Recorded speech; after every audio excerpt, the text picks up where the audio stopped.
Y te doy gracias, mi Señor. Amén y amén. Evangelio de Marcos, capítulo número 9, versículo 14 al 19. Nos dice el versículo 14: cuando llegó a donde estaban los discípulos, vio Jesús una gran, dice ahí, multitud alrededor de ellos, y escribas que disputaban, dice, con ellos, es decir, con sus otros discípulos. En el contexto bíblico usted podrá considerar que Jesús había tomado aparte, sí, a Pedro, a Jacobo y a Juan, para poder revelar su gloria delante, sí, de ellos. Una aparición maravillosa se había llevado a cabo en un pequeño monte cercano a Jerusalén. La Biblia dice en ese texto que muchos de los discípulos habían estado en otro extremo, en otro lugar, atendiendo obviamente a la necesidad de las gentes, pero algo detuvo, diríamos así, la conmoción y la alegría de la gente. Multitudes, por cierto, ya no solamente seguían a Jesús, sino también a sus discípulos. Recordemos que Jesús ya había dado sobre los discípulos de él, había dado una orden, la gran comisión, para poder ir a predicar, anunciar el evangelio, pero también para que se pudiera sanar por intermedio de ellos, toda dolencia en el pueblo. Si usted, mi amado hermano, que ha venido estudiando la palabra consecutivamente a través del estudio de los evangelios, habrá podido considerar sucesos justamente en pasajes anteriores a este. La Biblia pues menciona que en una de esas oportunidades algo fuera de lo común sucedió. En el verso 14 dice el Señor que encontró a sus discípulos, diríamos, aquellos otros que no estaban con él. Los vio con una gran multitud alrededor de ellos y juntamente con los escribas, es decir, con un grupo, ¿verdad?, de religiosos que estaban discutiendo con los discípulos. En el verso número 15 dice la Biblia: y enseguida, obviamente Jesús ya de retorno, enseguida toda la gente viéndole se asombró y corriendo a él, dice la Biblia, le saludaron. Mi amado hermano, Jesús, recuerde, se encontraba ausente por un instante, de sus otros discípulos. Cuando vamos al versículo número 16, a Jesús le asombró que una turba se encontraba en la parte baja de ese monte. Y pregunta, dice en el verso 16, ¿qué disputáis con ellos? Es decir, ¿por qué hacen problema? La disputa precisa, mi amado hermano, de hacer discusión innecesaria. Una disputa, de hecho, podría acarrear pelea o riña entre una persona y otra. El Señor quería, mi amado hermano, primeramente preservar el evangelio de la paz. El evangelio no es para contender, no es para pelear, no es para disputar, sino más bien para compartir, para dar un mensaje de paz y para que la gente, aprovechando ese mensaje, venga, mi amado hermano, al pleno conocimiento de la salvación. La Biblia nos declara en el versículo número 16, Él les preguntó, ¿qué disputáis con ellos? Es decir, ¿por qué discuten con los escribas? Ahora, esta palabra, mi amado hermano, no iba dirigida a los escribas, sino a sus discípulos.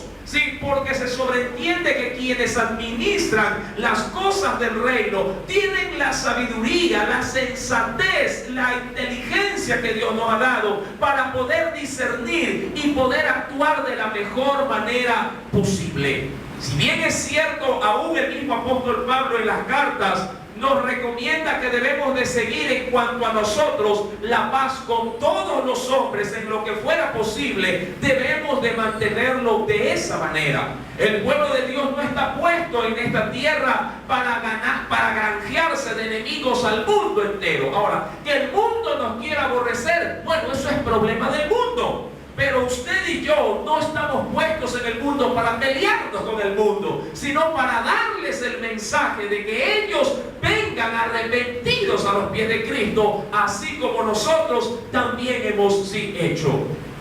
Cuando vamos pues al verso número 17, acompáñenme en la lectura. Dice la Biblia que entre esa multitud se encontraba uno. Dice ahí, uno que le dijo, y respondiendo uno de la multitud dijo: Maestro, traje a ti mi hijo. Ahora, aquí viene, diríamos así, la razón o las circunstancias por las que se había hecho el lío. Jesús no estaba ¿con quién? Con sus discípulos. A veces, yo no sé si a usted le pasa igual que a mí. Cuando hay cierto tipo de situaciones en casa, que son sencillas de manejar, pero que por alguna razón usted no se encuentra, y al retornar a su hogar y preguntar de pronto de alguna circunstancia o situación, o al ver alborotado a su gente, dice: bueno, ¿qué es lo que pasa? Usted dice: no, papá, lo que pasa es que se quemó tal cosa, por ejemplo. Y usted va y se acerca y dice: pero seguro que se quemó. Sí, y ve a todos los muchachos alborotados, el uno que le reclama al otro, el otro que si tiene vacío, obviamente, el otro que de pronto está llorando, el otro está en una esquina timorante, dice: ay, se quemó, ¿ahora qué va a pasar? Mi amado hermano, y a veces las cosas se escandalizan de la nada. Viene el papá y dice: lo que pasa es, que no, diría, bueno, un ejemplo excelente, lo que pasa es que ustedes no han prendido la regleta. Prendan la regleta y va a ver que todo funciona. Ah, es cierto, dice. Y todo se arregló. No sé si le ha pasado así, ¿verdad? Que a veces la gente se olvida de las cosas más sencillas o más comunes, y a mí también me ha pasado cosas como esto. Uy, no prende tal cosa, lo que pasa es que está apagado este botón. Prenden el botón y todo funciona. Uno queda con la boca abierta. Mi amado hermano, Jesús, cuando llegó, el mundo allá abajo, abajo de esa, diríamos así, de ese monte, estaba totalmente, una locura. Por eso es que Jesús entra y dice: ¿qué disputáis? ¿Por qué pelean? ¿Por qué quieren descomponer esta área que debe de ser más bien en Dios manejada con sabiduría? Y es uno de la multitud el que, mi amado hermano, se acerca y obviamente es involucrado en este conflicto, y le dice a Jesús: Maestro, a ti, dice, traje a ti mi hijo que tiene un espíritu mudo. Mira, quisiera echarle la culpa a Jesús. Si usted lee detenidamente el texto, diríamos: este problema se ha formado porque tú no estabas aquí. Amén. Ahora, a mí me ha pasado dentro de la iglesia, con mi propia gente, en el liderazgo. Yo sé que no es dable a veces lavar los trapos sucios así expuestamente, pero me ha pasado en la iglesia que justamente por alguna, bueno, yo casi poco o nada falto, si usted se habrá dado cuenta, ¿verdad? Mi amado hermano, pero si en algún momento de pronto, por alguna extraña razón, no llego o no vengo, a veces en esos momentos, en esos tiempos: ay, hermano, pasó esto, dice. Digo: ¿de verdad? ¿Y qué hizo usted? Ay, hermano, yo no sé qué hacer. Digo: no, usted tiene que saber qué hacer. ¿Por qué? Porque usted está puesto en la iglesia para, diríamos así, dar soluciones a los problemas, ¿verdad? ¿No le parece? Así como cuando uno llega a casa, llega, ¿verdad?, a dar solución. Usted, me imagino que es un padre y una madre responsable que no llega a su casa a hacer problemas, sino a traer soluciones. Sería muy extraño que usted, en vez de ser parte de una solución en su hogar, sea parte de un problema. Y si usted es la causa del problema, busque ayuda en el nombre de Jesús para que usted deje de ser una piedra de tropiezo en casa. ¿No le parece? Mi amado hermano, Jesús llega y le dice: tú no estuviste porque a ti te traje un hijo mío, y dice ahí la Biblia, el cual tiene un espíritu mudo. Ahora, cosa curiosa, este muchacho supuestamente como si estaba siendo, diríamos, el punto central de un ataque del enemigo con un espíritu mudo, dice la Biblia. Mi amado hermano, pero qué cosa curiosa, qué contraste. Todos los que estaban alrededor de este muchacho con espíritu mudo estaban haciendo la araca, estaban en un tremendo bullicio. Versículo número 18, el cual donde quiera, hablando del espíritu que había tomado a este muchacho, el cual donde quiera que le toma, le sacude y echa, dice la Biblia, espumarajos, es decir, que bota mucha baba por su boca, y cruje los dientes, y también dice, se va secando. Sí, en otras versiones dice se va tuyendo, o se va, sí, con sus manos, con sus músculos, se va encogiendo. No es que se iba secando, sí, en su cuerpo, sino que se iba recogiendo. Cada vez que le venía, diría cualquiera, o le diría la ciencia en la actualidad, lo que él tiene es epilepsia. ¿Verdad que suele ser muy similar estos síntomas? ¿Verdad que sí? Mi amado hermano, yo no puedo desvalorizar la ciencia médica.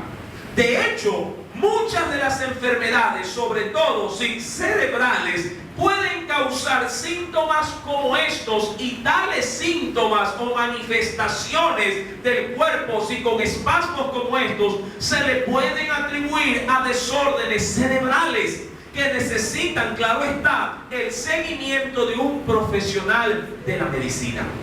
Pero también entiendo por la Escritura que no todos este tipo, diríamos así, de enfermedades suelen ser, mi amado hermano, a causa de enfermedades, sino también pueden ser influencias demoníacas.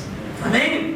La Escritura en ese sentido a mí me da la pauta para poder ver, a través de la Escritura, cómo el enemigo, cómo Satanás pudiera llegar a esclavizar la vida de un hombre a través de enfermedades, sea cualesquiera que sea, siendo él también, mi amado hermano, un ente que influye con su poder para mal en la vida del hombre.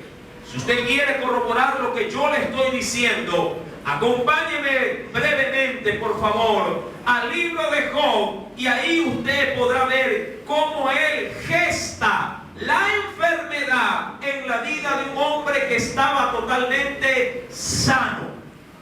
Libro de Job.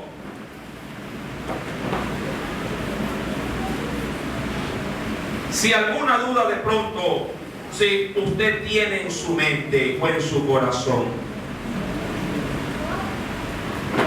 Capítulo 2.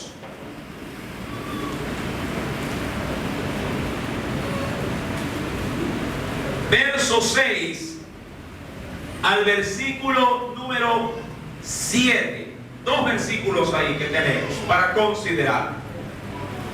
¿Ya lo encontró? Job capítulo 2, versículo número 6 y verso número 7. Y Jehová, recuerde, y Jehová dijo ¿a quién? ¿Con quién estaba dialogando ahí? Dijo, dice, a Satanás: he aquí, él está, ¿en dónde? Él está en tu mano. Y eso hablándole de quién? Hablándole de Job. Él está en tu mano, mas guarda su vida. Y mire lo que hace Satanás, ya teniendo la autorización de Dios. Dice, entonces salió Satanás, dice, de la presencia de Jehová, y mire, e hirió a Job con una sarna maligna desde la planta del pie hasta la coronilla de la cabeza. A él no le cayó el dengue, ni la chikungunya, no. Su enfermedad, su postrer estado de calamidad, mi amado hermano, se debió a que Satanás produjo en su cuerpo una sarna maligna. Amén. Que lo atacó y se apoderó de él de manera completa. Claro está, todo eso en su cuerpo, diríamos así, en su parte externa. Sí, en su estuche. Si algo Satanás no puede tocar, es nuestra alma. Amén. El alma de un creyente, mi amado hermano, está reservada poderosamente en las manos de Dios por el poder de su Santo Espíritu. Amén. El diablo puede atacar uno con 1001 enfermedades. Si usted, mi amado hermano, está firme en la fe y sabe a quién le ha creído, así su cuerpo agonice, su alma y su espíritu estará totalmente sano y cubierto en las manos, sí, del poder de Dios. Amén. Porque así Él nos lo ha prometido. Y si la muerte nos golpeare, pues gloria a Dios, porque estimada es a los ojos de Jehová la muerte de su santo. Pero nuestra alma está intacta. Amén. Y eso es lo que debemos de nosotros siempre de considerar. Mas, sin embargo, hemos visto cómo Satanás, mi amado hermano, atacó a un hombre justo, dándole, mi amado hermano, una sarna, como lo dice la Biblia, sí, la cual sí, turbó todo el cuerpo, sí, de este hombre. Si vamos, mi amado hermano, sí, en el mismo capítulo capítulo de Job, en el libro de Job, pero más adelante en el capítulo número 5, libro de Job, capítulo 5, versículo número 18. Su cuerpo estaba siendo destrozado por la enfermedad. Ya vamos a ver un texto adicional que a usted le va a dar una pauta más efectiva de qué consistía, sí, esta plaga o esta sarna maligna. Pero veamos previamente lo que dice Job 5, verso 18. Porque Él, hablando de quién, de Dios, hablaba Job. Porque Él es quien hace la llaga. ¿Y qué dice la Escritura? Y Él la venderá. Él hiere. Y sus manos, ¿qué hacen? Curan. Ahora, eso es cuando alguien confía en Dios. ¿En qué consistía la sarna maligna que a Job, sí, le había atribuido, sí, el mismo diablo? Si va al capítulo número 7, versículo número 5, esa sarna maligna, Job la logra especificar en un versículo.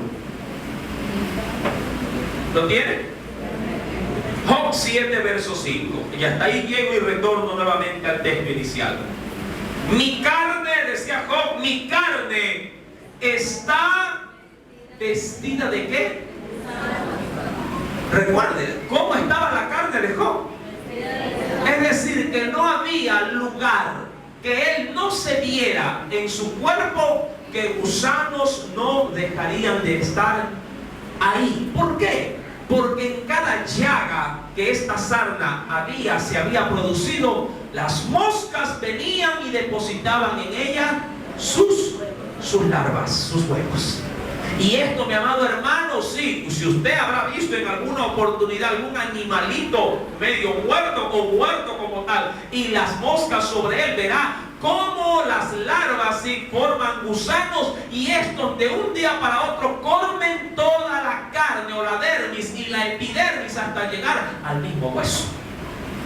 Mi amado hermano, la Biblia dice que la carne de Job estaba vestida de gusanos y de costras, sí, de polvo. Mi piel, decía él, hendida, hecho hueco. ¿Y cómo se veía? Bien hermoso, dice él. ¿Cómo se veía? Y abominable. Mi amado hermano, Satanás, pues, nos declara la Biblia, tenía poder y tiene poder para así destruir la carne, sí, y no se diga atacar o influenciar al hombre de una manera desastrosa.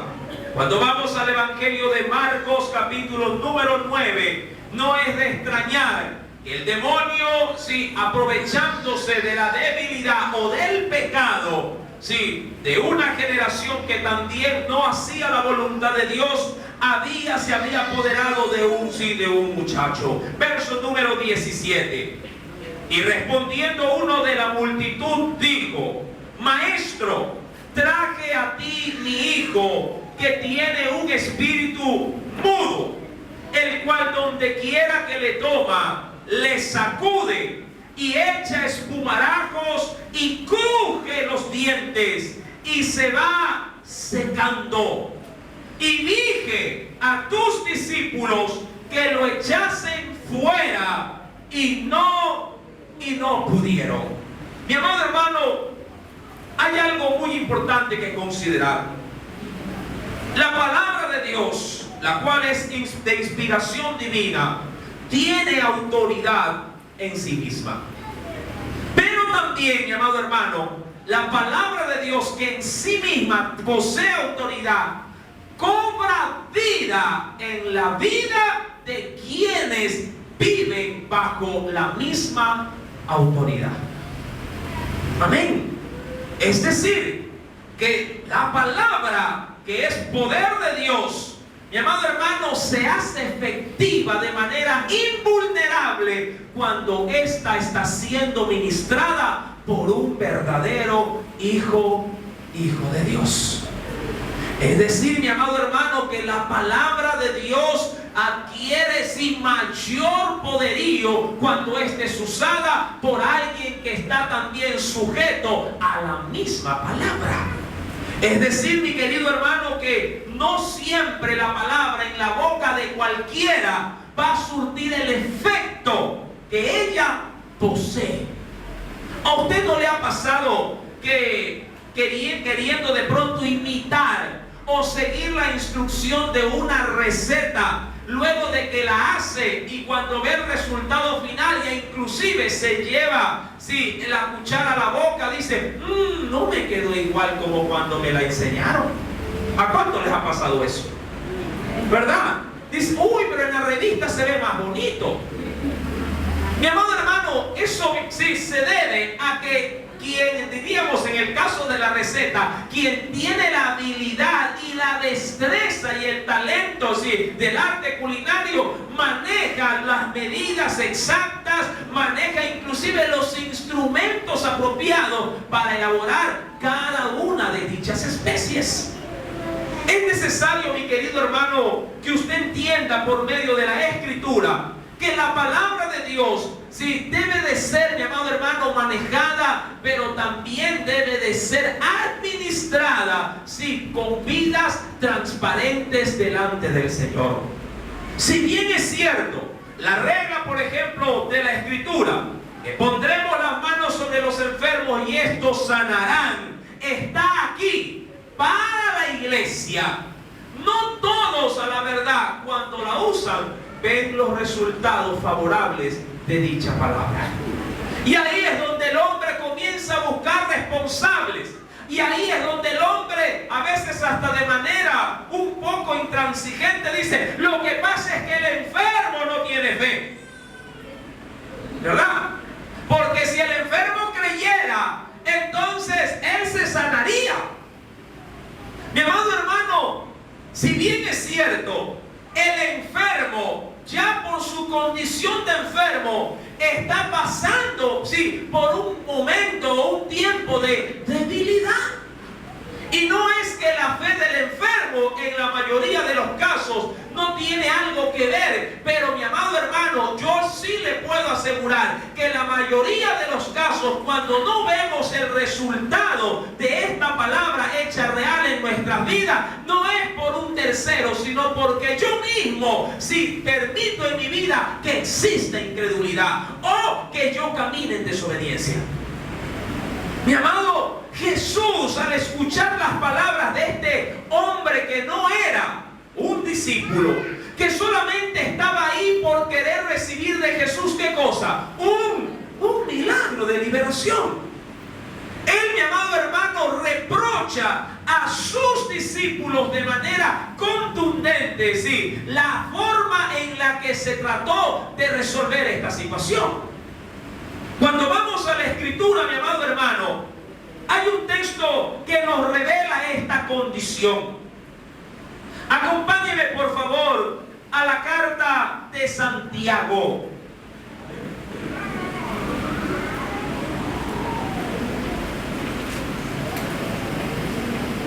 La epístola de Santiago, o la carta de Santiago, después de la carta a los hebreos.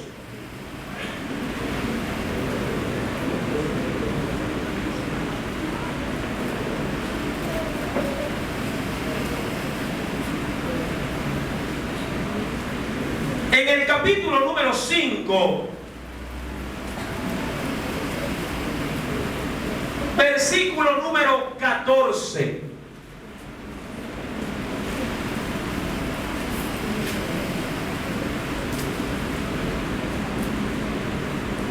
¿Lo tiene?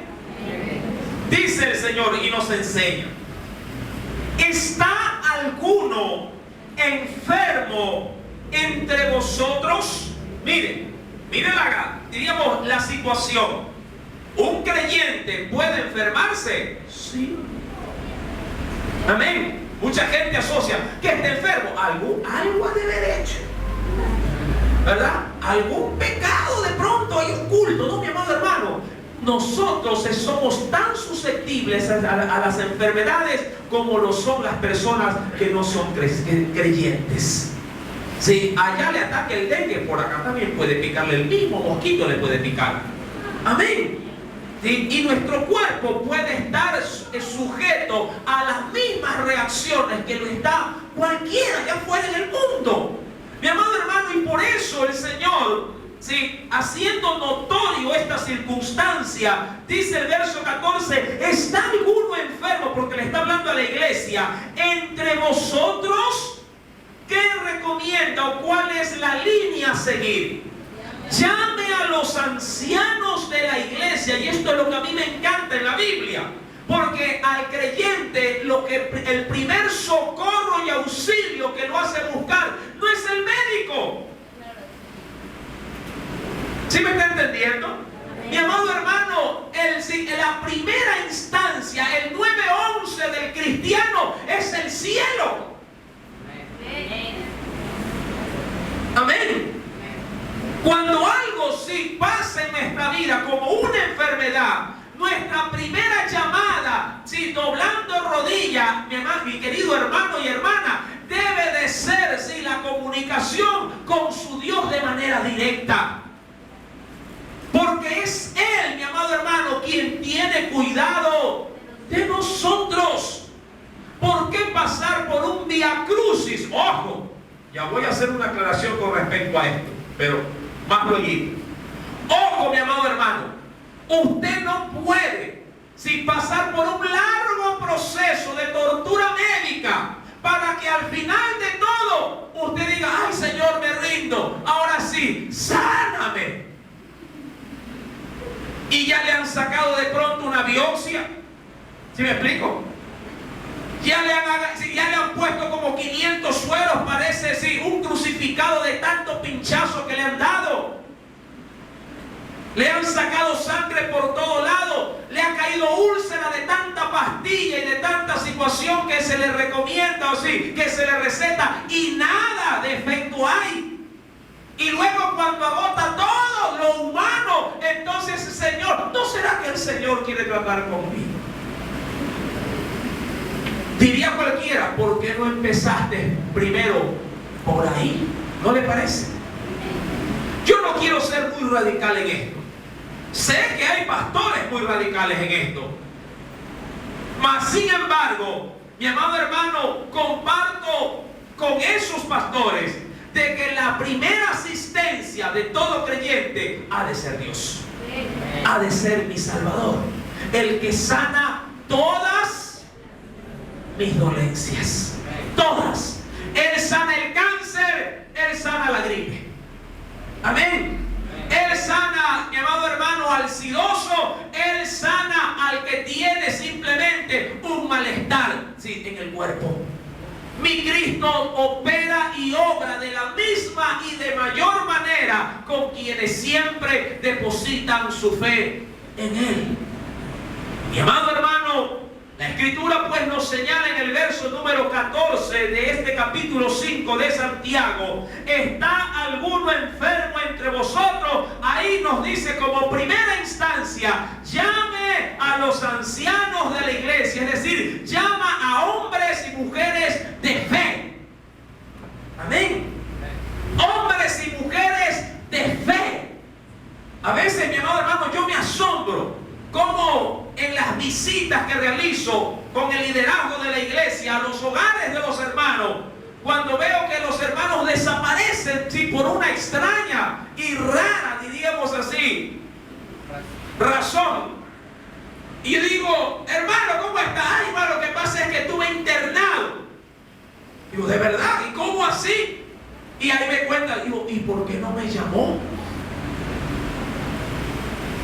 ¿Y por qué tuvo la delicadeza por lo menos de un mensaje? Hermano, voy rumbo al hospital, vaya orando, porque Dios puede hacer un milagro, hermano. ¿Por qué minimizar el poder de Dios? ¿Sí? ¿Y por qué confiar más en la mano, así sea de un buen médico? Gloria a Dios por los médicos. Amén. Pero mayor gloria la tiene Dios que el médico. Y mayor poder, mi amado hermano, más diría yo que más cortante que un bisturí es el poder del Espíritu Santo para erradicar toda lepra en todo lugar del cuerpo.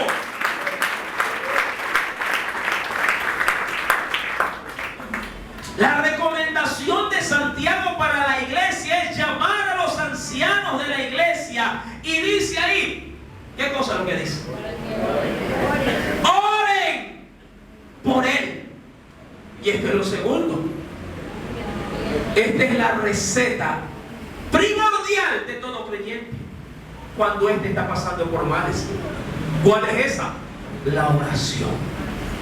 Oren por él. Ahora, ¿a quién delega la oración? ¿Al enfermo o a los ancianos de la iglesia?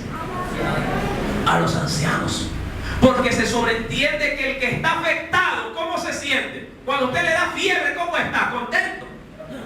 ¿O está postrado ahí tirado en una cama? Ay, hermano, aquí las dejó, dice.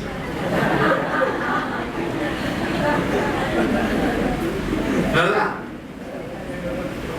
Mi amado hermano, la ordenanza bíblica, sí, estaba en llamar a los miembros más maduros de la fe de la iglesia para que oraran por él. Mire que hasta el médico, cuando ya vota lo que tiene que hacer, el mismo médico a uno le habla a la oreja y le dice: ore a Dios, solo Dios puede hacer el milagro. ¿Verdad que así le dice? ¿A cuánto les han dicho así?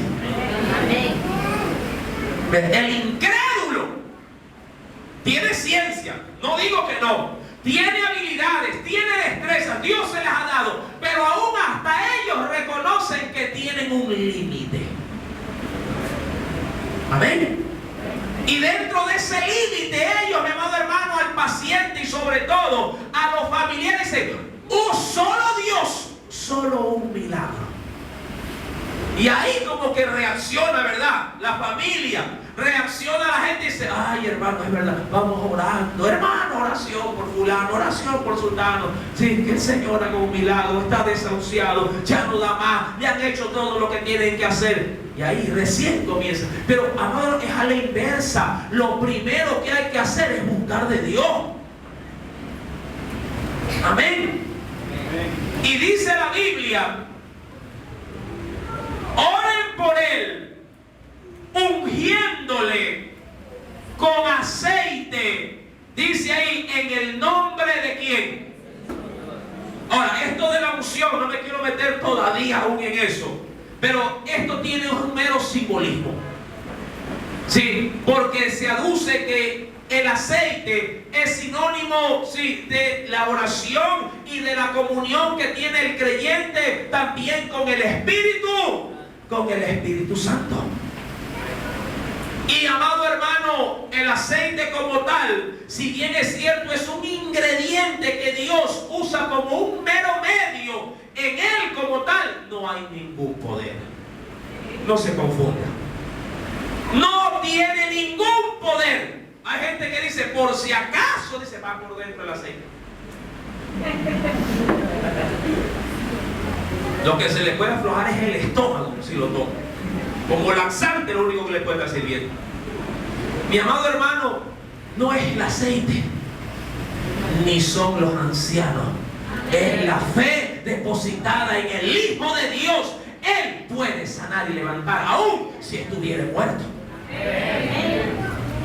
Pero la obediencia al plan que Dios ha dejado establecido es lo que cambia las cosas.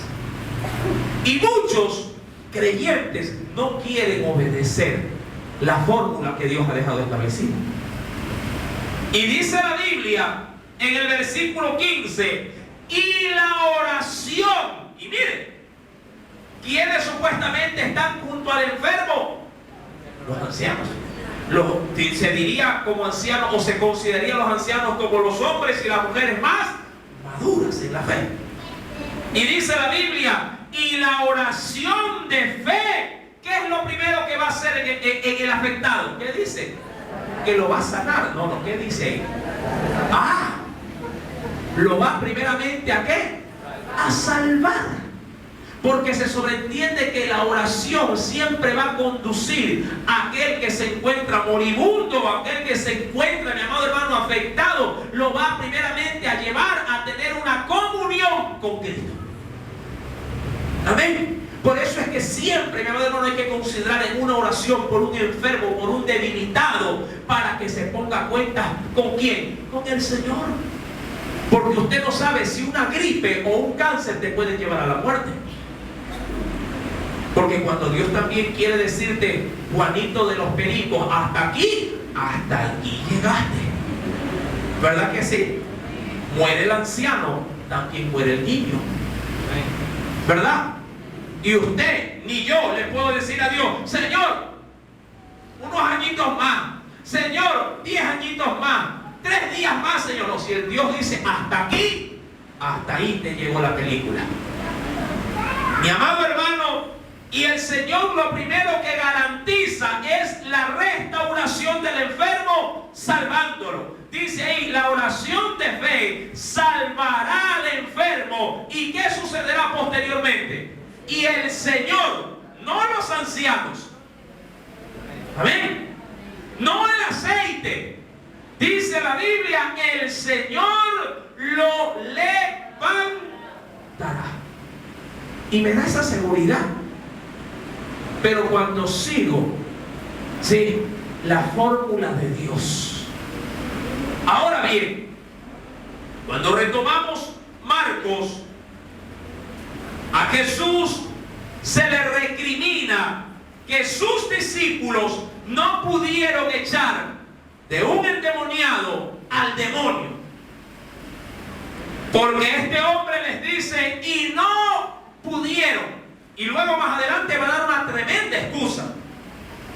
Dice el verso número 19. Y respondiendo él, les dijo. ¿Qué cosa les dijo? Oh generación. ¿A dónde fue Cristo? Mire, Cristo sabía lo que estaba pasando. ¿Qué es lo que no había? No había fe. ¿Por qué no había fe? Mi amado hermano, la Biblia omite de entrada, sí, de qué estaban disputando. Recuerden que antes de que Jesús llegara, ¿qué es lo que había primero? Una discusión. Yo pregunto, ¿podrá obrar el poder de Dios en medio de una discusión? ¿Se podrá llevar a cabo un acto de misericordia, un acto de fe, cuando hay tremenda pelea en medio de los discípulos y en medio de los fariseos y escribas y de la gente y de esa turba? Pregunto yo, ¿se podrá glorificar el Señor en medio de tanto pleito? Ya de por ahí las cosas andaban chuecas. El marido le dice a la mujer, ora tú, no que ora tú, no seas no, no que ora tú, no que ora tú, hijo, anda tú. Y yo, ¿qué voy a orar? Llámeme al pastor mejor. Uno va, ora, y la cosa no se mueve ni para atrás. ¿Y por qué? Porque uno logra de pronto desconocer que en esa casa, mi amado hermano, no hay paz. Que entre los mismos hermanos, en vez de haber coinonía y mutuo acuerdo, porque la Biblia dice que donde se pusieran de acuerdo 2 o 3, el Señor no solamente estaría ahí, sino que lo que se ate ahí también se ataría en el cielo. Pero ¿cómo podrá, mi amado hermano, el Señor manifestar su poder en plenitud si estando 2 están en desacuerdo? Mi amado hermano, nuestra fe debe de ser genuina en Cristo Jesús. Debe de ser real, veraz.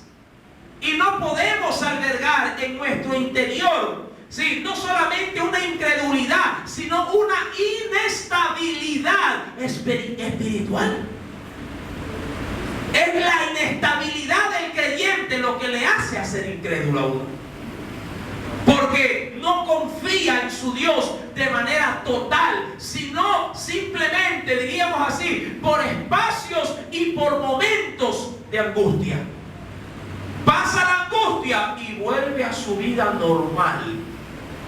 Pasa, diríamos, el incendio, Dios apaga el fuego y ese hombre vuelve otra vez a decaer o a bajonearse espiritualmente. Cuando las cosas se ponen difíciles, corre todos los días, lee la Biblia. Cuando pasa la crisis, ya la dejó de leer. Cuando su hogar está tendiendo de un hilo, ¿sí? Está todos los días en el culto. Cuando ya el hogar está establecido, ya no hay problema, ya no viene a la iglesia. ¿Se va viendo? Y de esa manera el Señor no puede glorificarse.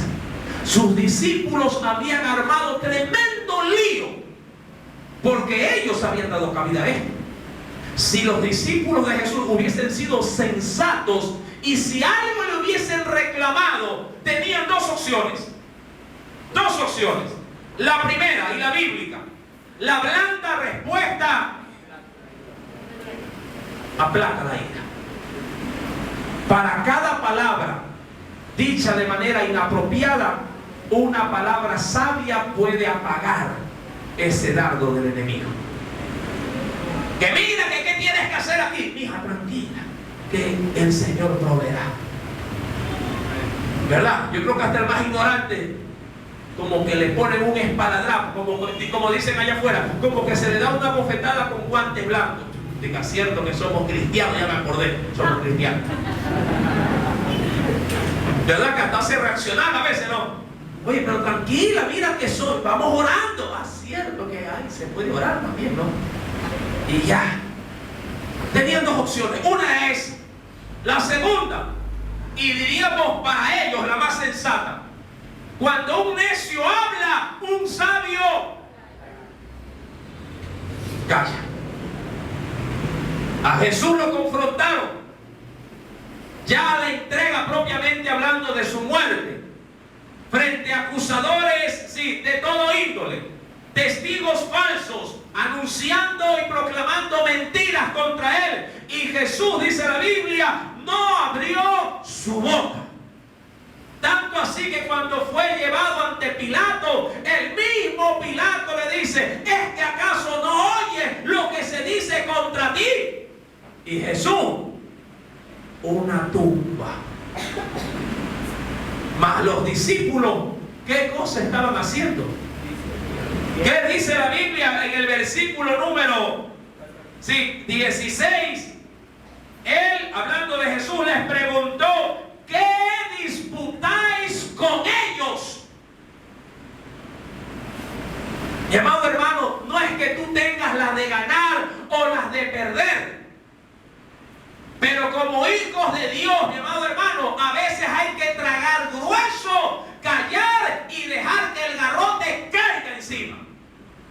Pero cada sufrimiento en Cristo es una gloria en el cielo, que adornamos el Evangelio de Cristo. Esto no se trata de que, ay hermano, pero yo les gané, dicen muchos. ¿Qué ganaste? ¿Qué es lo que has ganado? Más bien quedaste mal.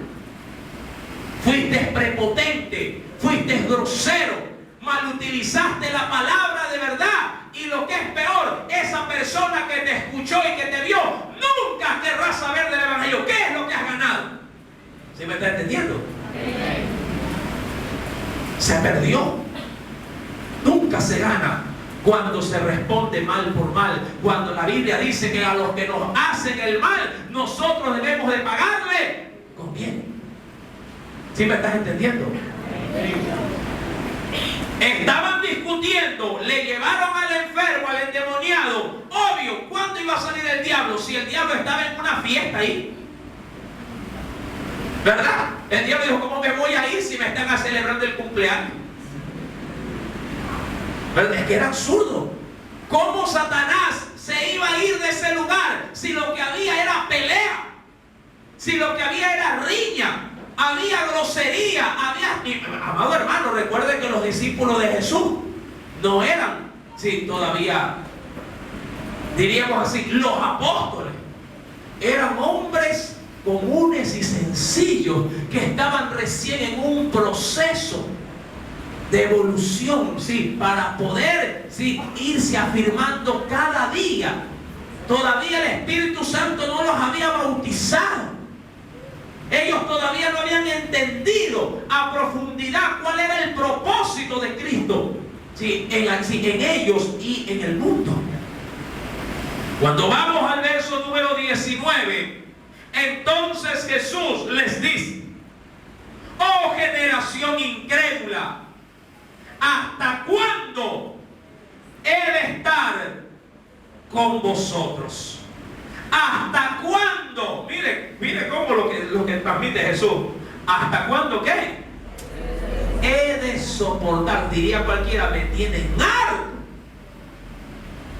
Tantos milagros, tanta doctrina, tanto que les he dado, y todavía están como muchachos resabiados que no quieren, sí, obedecer mis palabras. ¿Cuántas veces nos ponemos así con el Señor? El Señor te dice: haz esto, pero no, pero yo hago esto, es que yo quiero esto, Señor. Pero no te conviene, no, pero es que mira, es que está bonito. ¿Ah? Es que tiene buen sueldo, con él sí voy a salir adelante. Dice: no, él te va a engañar, él te va a ser infiel, él te va a llenar simplemente de pena y amargura. Es que no importa, pero es que yo lo quiero a él. ¿Sí me está entendiendo? Mire que hasta para poder conseguir idóneo hay que ser creyente, porque hay que creerle a Dios que él tiene que conseguirme lo que yo necesito. Porque si tú lo buscas, te vas a equivocar. Amén. Un hijo de Dios no anda de cacería. El Señor te trae la presa y tú la disfrutas con él, en el nombre de Cristo Jesús. ¿Cuánto le da gloria a Cristo? Aleluya. Deja que él te traiga, que él sabe lo que tú necesitas. Por eso es que el texto termina en el verso 19, frente a esta situación, frente a este alboroto. ¿Sí? El Jesús termina diciendo: ¿qué cosa? ¡Traédmelo! Tanta bulla, dijo Jesús. Si esto es fácil, pero cuando se lo hace como él quiere. Amén. Y se lo trajeron. Y cuando el Espíritu, mire, ¿quién vio a Jesús? ¿El muchacho o el que estaba en el muchacho? El que tenía poseído a ese muchacho. Y cuando el Espíritu vio a Jesús, sacudió con violencia al muchacho, quien cayendo en tierra se revolcaba echando, ¿qué cosa? Oiga, este suceso a mí me causa gozo. ¿En qué sentido? En que el diablo quiso hacer un espectáculo, pues. Yo me imagino que los discípulos de Jesús, mire, Jesús ya había sanado de muchas maneras. Y si usted ha sido cuidadoso en la lectura de los evangelios, Jesús sanó con una manera, diríamos así, muy diversa, ¿verdad que sí? Jesús siempre fue inédito para sanar. A veces sanaba de la misma manera, a veces tenía solamente que pasar al lado de un enfermo para que el enfermo a veces ni siquiera los tocaba, la gente lo tocaba y la gente se sanaba.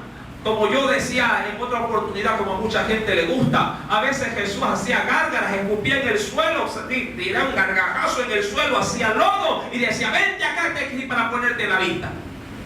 ¿Vendría usted si el Señor le hiciera eso? ¿Ah? ¿Seguro? ¡Uy, qué porquería que me vas a poner, Jesús! Así no, yo quiero que me sane de otra manera. Manda la palabra nomás. Una cosa es decirlo, otra cosa es verlo en acción. Mi amado hermano, Jesús, sí, sanó de multiformas de maneras. Pero en esta ocasión, Jesús, mi amado hermano, si no, diríamos que no antecede en hacerlo, sino que le da un poco de espacio a que todo esto acontezca. Y yo me imagino que muchos de sus discípulos, por lo menos, ¿cuántos subieron con él al monte? ¿Cuántos quedaron? ¿Cuántos discípulos eran? 12. ¿Menos 3? ¿Cuánto? 5. Ah, ya está bien, 9. A esos 9, el padre con su hijo les había hecho tremenda bulla, ¿verdad que sí? Una multitud, una turba se había hecho. Sí, como cuando sucede un accidente en la esquina, todito la gente sale, 2, 3 ayudan, el resto están ahí. ¿Verdad? ¿Qué pasó? No sé, pero está bonito.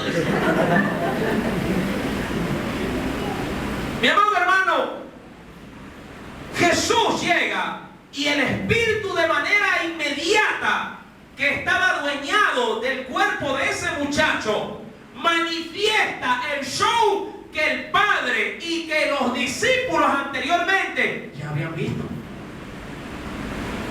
Y yo me imagino que los otros 9 discípulos dijeron, ahí está, ya ves, si mi Jesús puede. ¿Sí me explicó? Dijeron, ahí está, ves, a ver pues, ahí te, como dice mucho, ahí te quiero ver, a ver. Como cuando a veces el pastor, hay un endemoniado, yo le digo a los míos, hablando del grupo que trabaja conmigo, hermana, le toca a usted. Uy, yo no, pastores, vaya usted. Yo oro toda la noche si quiere, pero vaya usted. Mi hermano, no es que ando buscando al diablo, cuidado. Sí, pero cuando hay que hacerle frente en el nombre de Jesús, no nos acobardamos porque sabemos cómo vivimos.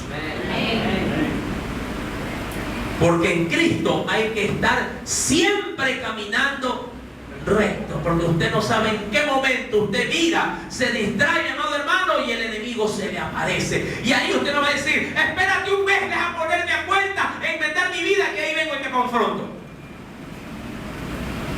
¿Verdad que no debe ser así? Un creyente debe de caminar bien, sí, con o sin problemas. Amén. Y Jesús, mi amado hermano, al ver que se le trae a este muchacho y el Espíritu, dice la Biblia, vio a Jesús, sacudió con violencia al muchacho, quien cayendo en tierra se revolcaba, quien dice ahí también echaba, ¿qué cosa? Espumarajos. Y Jesús preguntó a quién, al endemoniado, no, al Padre. Y recuerde, tremendo espectáculo. Recuerde que había, en este caso en particular, había una tremenda multitud. Y de por medio, ¿quién más estaba ahí también? Discípulos y los escribas.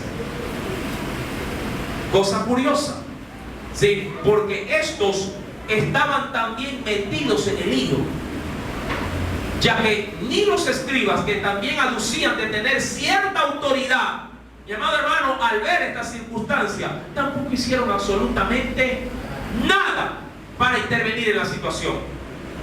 Jesús preguntó al Padre, ¿cuánto tiempo hace que le sucede esto? Ahora, es necesario, sí, adicionar algo en este pasaje. Jesús no lo sana o no lo liberta de manera inmediata, no porque no lo pueda hacer, sino más bien para dejar establecido el gran poder que habitaba en su ser. Y cuando le pregunta públicamente, recuerde, hay multitud, están discípulos, están también los escribas ahí.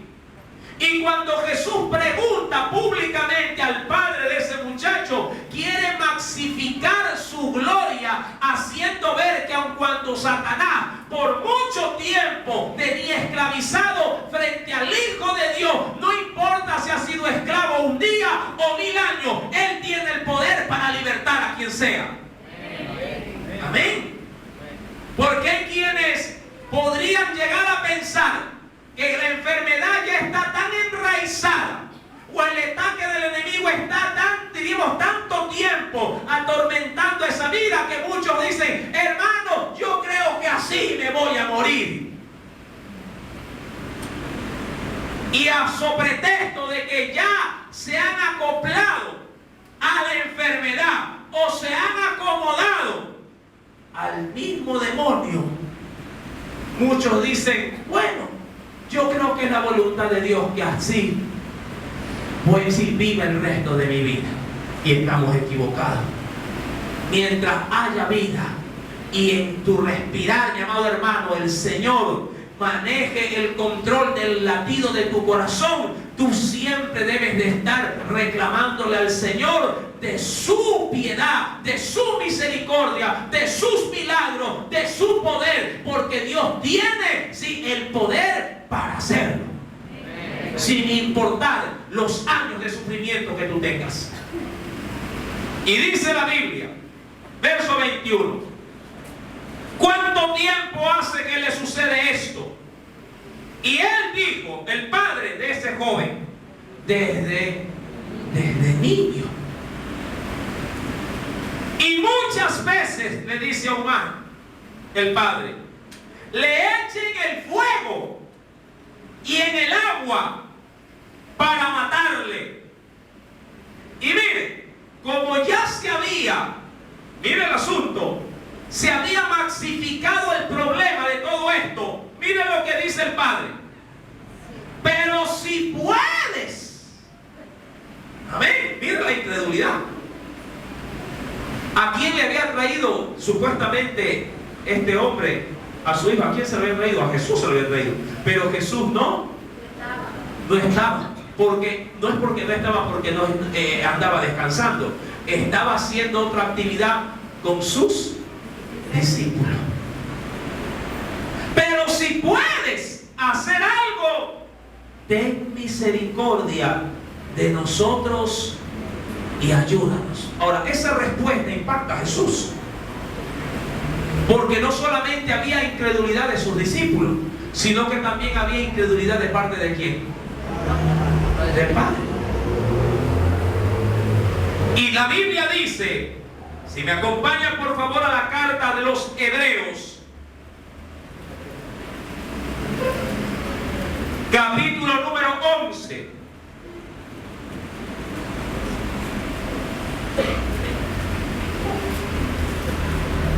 Versículo número 6.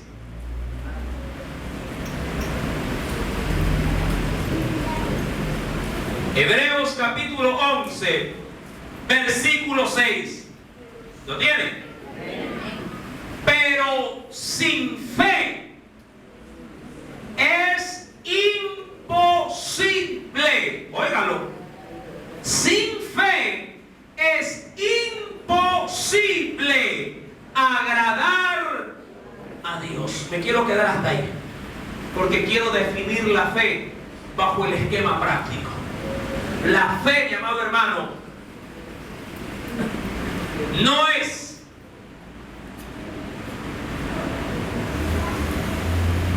una solución mágica que usted de pronto, al no tener algo, simplemente porque lo confiesa, el Señor tiene la obligación de hacerle aparecer ese algo que usted no tiene.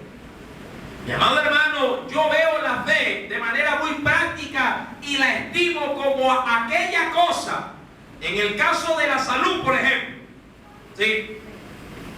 Puedo llegar a estimar que es lo que tengo, pero que creyéndole a Dios de eso que tengo, Dios me lo puede quitar.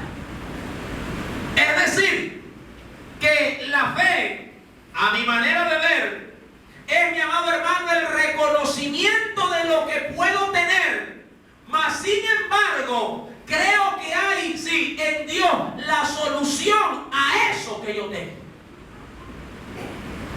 No es negar lo que tengo, como muchos dicen, confiesa que no lo tiene y está. Sí, estoy sano en el nombre de Dios. ¡Sano! No, a ver, está enfermo. Y tiene que reconocer que tiene una enfermedad. ¿Para qué? Para que pueda también reconocer de que hay un Dios que lo puede sanar. ¿Sí me está entendiendo? Por eso a mí me encanta mucha gente que guarda ciertos documentos y que dicen, hermanos, yo estaba así, ¿verdad? Y muestra. Y dice, mire, aquí se ve de pronto en una radiografía, ¿sí? Conozco de un varón de Dios, oiga, que hacía trabajos. Es lo que se suele decir, 10 oficios, 11 necesidades. Ese hombre hacía de todo. Si era de pintar, a pintar. Si era de empastar, a empastar. Si era de clavar, a clavar. Si era de albañil, albañil. Si era de pintor, pintor. Si era de aguatero, aguatero. El hombre hacía de todo, pero trabajaba. Y en una oportunidad, mi amado hermano, le dijeron a él, hermano, acompáñeme por favor porque necesito cambiar un techo. Y él dijo, bueno, perfecto, cuente conmigo, hermano. El hombre era siempre dispuesto, es dispuesto. No hace mucho me llamó y me dijo, pastor, hay que pintar la iglesia. Digo, menos mal que yo voy. Digo, y estaba tentado a llamarlo, pero sé que como aquí hay gente servicial, no tengo la necesidad. ¿Cuántos amén? Ya lo voy a llamar nomás. Y el hermano fue a cambiar el techo y se trepó. Penosamente el techo estaba a una distancia cerca de ¿cuántos metros? 6 metros de altura. No estaba a 3, que por lo general la altura media estaba a 6 metros. ¿Sí? Se encarama por allá, desclava, ¿sí? Trata de sacar la plancha vieja y obviamente no había rieles de hierro, sino de madera, que estaban podridos, y se fue abajo, 6 metros abajo. Él dice que solamente recuerda fue el ¡pum! ¿Sí? Y de ahí el cassette se le borró.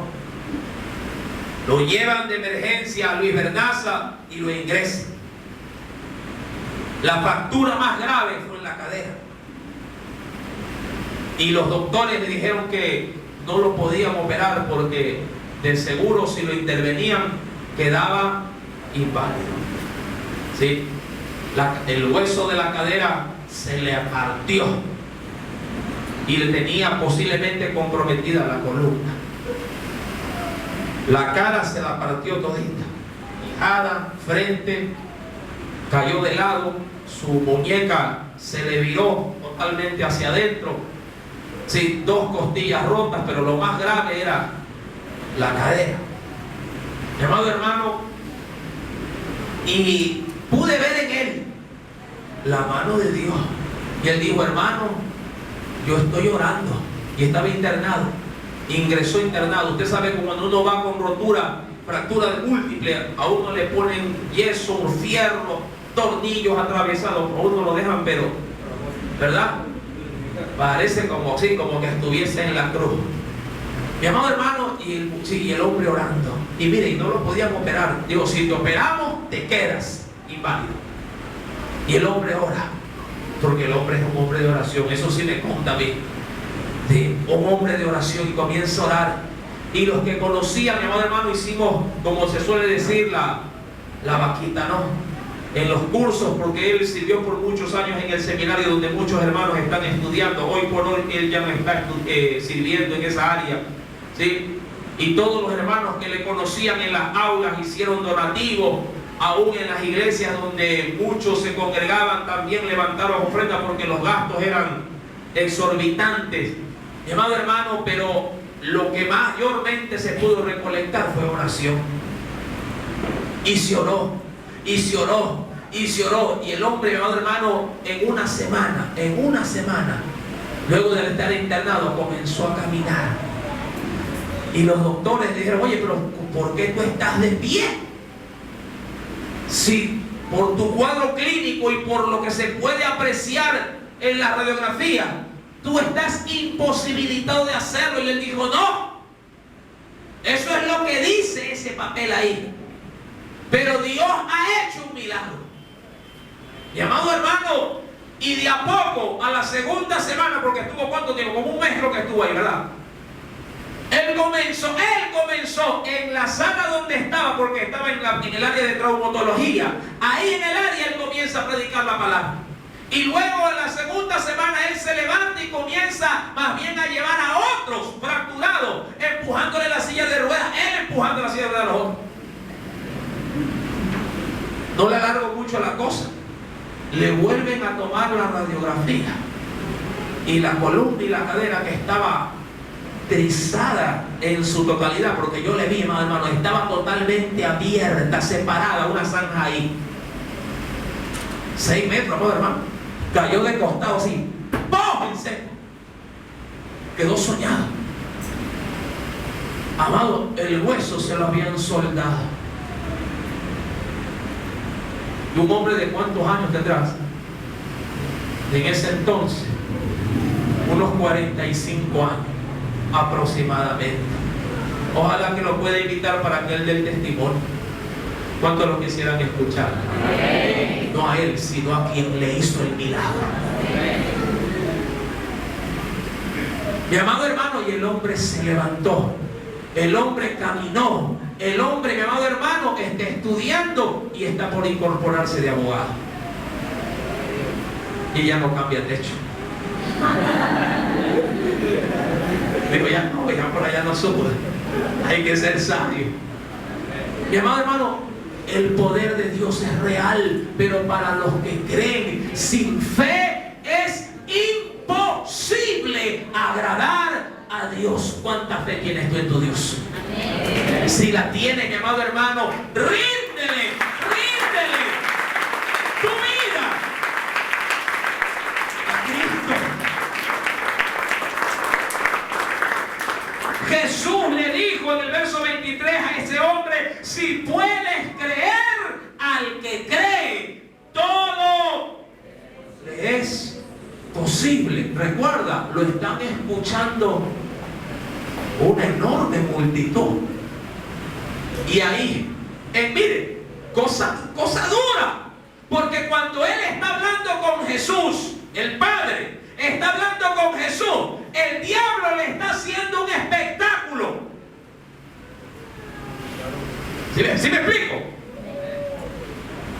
Ahí el Hijo, al ser que él más ama, está que se le revuelca en el piso, tirando baba, encogiéndose, entumiéndose ahí, mi amado hermano, y como una culebra dando vuelta. Y Jesús, de manera pero muy perspicaz, llama la atención del Padre. Es decir, le dice: no pongas tu mirada en este momento en lo que el diablo está haciendo, sino en lo que yo te estoy diciendo. Porque eso es lo malo que a veces muchos cristianos tenemos. Vemos al Hijo, vemos la fiebre, y en vez de mirar a la palabra y a Dios o al cielo, estamos ahí contemplando: ¡ay, se está muriendo! ¡Ay, ya se va! ¿Sí me explico? Cuando en el momento de mayor dolor y de crisis, ahí es donde mi alma debe de mirar, mi amado hermano, al que es todo posible, a Dios. Mi amado hermano, y la Biblia dice: si puedes creer, al que cree, todo le es posible. E inmediatamente el padre del muchacho clamó. Mire, es que si seguía viendo al hijo, no reaccionaba. Y en su desesperación clamó y le dijo: creo, pero ayuda mi incredulidad. ¿Cómo es eso? ¿Creo o no creo? Oh mi Dios, creo, pero sé que si creo en ti, con mi carne tiemblo al mismo tiempo. Yo creo que por ahí va el asunto. Creo en mi alma que tú eres el único que puede ayudarme, pero esta carne se rehúsa a creerte. ¿Verdad que a veces nos pasa así? Señor, yo creo que tú puedes hacer un milagro en mi matrimonio. Creo, pero a la verdad, en mi carne tiemblo al ver que la cosa va en otro sentido. ¿Verdad? Y el padre del muchacho se sinceró. Y eso es, mi amado hermano, lo más maravilloso que podemos hacer. Reconocer ante Dios nuestras debilidades. Porque Él es el único que puede darnos fuerza de aquel que no posee ninguna. Y la Biblia me enseña que este hombre reconoce su impotencia. Y cuando Jesús, mire, vio que la multitud, recuerde, ahí estaba el público. Estaba él, ¿verdad? Estaba de mirón ahí. Mira, uy, dice así, terrible. Es que eso es lo que hace el mundo, amado hermano. Pero para los que creen en el Señor, nosotros no somos un espectáculo del diablo, sino que somos un instrumento de gloria en las manos del Señor. Y los discípulos, por eso es que Jesús se encolerizó contra ellos. Desperdiciaron un tiempo precioso para dejar en alto el Evangelio. E inmediatamente, ¿verdad? Luego de que el padre del muchacho le dijo, creo, ayuda mi incredulidad. Jesús, viendo que la multitud se agolpaba, ¿qué dijo? Reprendió al espíritu inmundo diciéndole, espíritu mudo y sordo, yo te mando, sal de él y no entres más en él. ¿Por qué? Porque ese espíritu en particular venía de tiempo en tiempo. De pronto el demonio dijo, está bien, me voy, pero ya vuelvo. Y Jesús dijo, no, te vas y no regresas. Muy preciso. ¿Por qué, mi amado hermano? Porque el Hijo de Dios tiene el poder para hacerlo. Y te informo, todavía lo hace. Para el que cree. Entonces, el espíritu, clamando y sacudiendo con violencia, salió. Y él quedó, ¿quién? El hijo. ¿Cómo quedó? Como muerto. De modo que muchos decían, se murió. Está muerto. Pero Jesús, tomándole de la mano, le enderezó y le levantó. Cuando él entró en casa, sus discípulos le preguntaron aparte, ¿por qué nosotros no pudimos echarle fuera? El próximo domingo a las horas. ¿De verdad? No solamente estaba en el asunto de la oración y el ayuno. Recuerden los antecedentes de los discípulos. Ellos habían, sí, malgastado un precioso tiempo. Mi amado hermano, Jesús tiene el mismo poder hoy, sí, que el mismo poder que tuvo ayer. ¿Crees?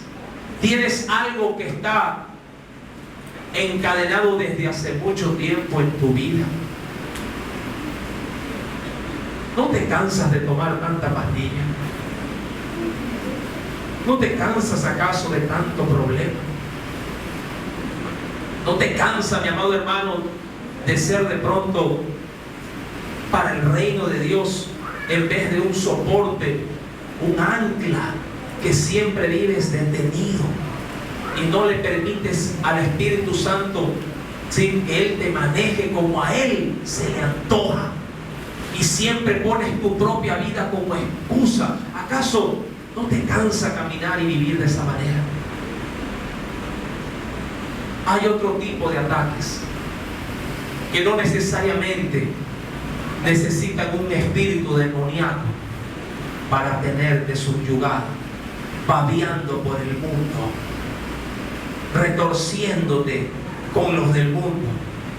¿Por qué no le permites a Cristo que te liberte? ¿Por qué no le permites a Cristo que con su poder y su palabra pueda tomarte y levantarte? Porque así como estás, se te ve como muerto. Decía los profetas: levántate, tú que duermes de entre los muertos, y te alumbrará Cristo. ¿Cuántos quieren que el Señor los alumbre? ¿Cuántos quieren un milagro? Amén. Ten fe, porque el Señor, para el que cree, dice la Biblia, si puedes creer, al que cree, todo le es posible. Hagamos una oración. Padre, en el nombre de Cristo Jesús, hoy me identifico con el padre de este muchacho. Creo, pero al mismo tiempo ayuda a mi incredulidad. Hay dos leyes en mi ser: la del espíritu y la de mi carne. La de mi espíritu afirma que esta palabra es verdad. La voz de mi espíritu me dice: camina. Mas la voz de mi carne me dice: no podrás. La voz de tu espíritu me dice: tranquilo, se va a resolver. Y la voz de mi carne me dice: no hay solución. Espíritu Santo, yo reconozco este conflicto en mi vida. Yo reconozco, oh Dios, como este hombre que se vio inmerso en medio de una turba de confusión y riña. Él, a la verdad, vivió subyugado, concadenado al mal de su hijo. Hay quienes pueden vivir también de la misma manera, subyugados por la esclavitud de un hijo, de un padre, de una madre, de una enfermedad, de un hogar donde todo es pleito, donde todo es dolor, donde todo es discordia, donde solo hay enfermedad y desgracia. Señor, libértame. Hoy por hoy, Señor, este hombre te rogó diciendo: si puedes hacer algo, ten misericordia de nosotros y ayúdanos. Señor Jesús, ten misericordia de nosotros y ayúdanos. Ya no aguanto más este dolor. No aguanto más esta situación. No aguanto más, oh Dios, esta enfermedad que, al igual que este muchacho, por años la vengo soportando. Por años la vengo lidiando, Señor. Ya no aguanto más, Señor amado, ese pecado que me tiene esclavizado y que ha tomado el señorío de mi vida y se ha vuelto una piedra que no me permite, Señor amado, crecer, ni mucho menos servirte. Puede ponerse de pie.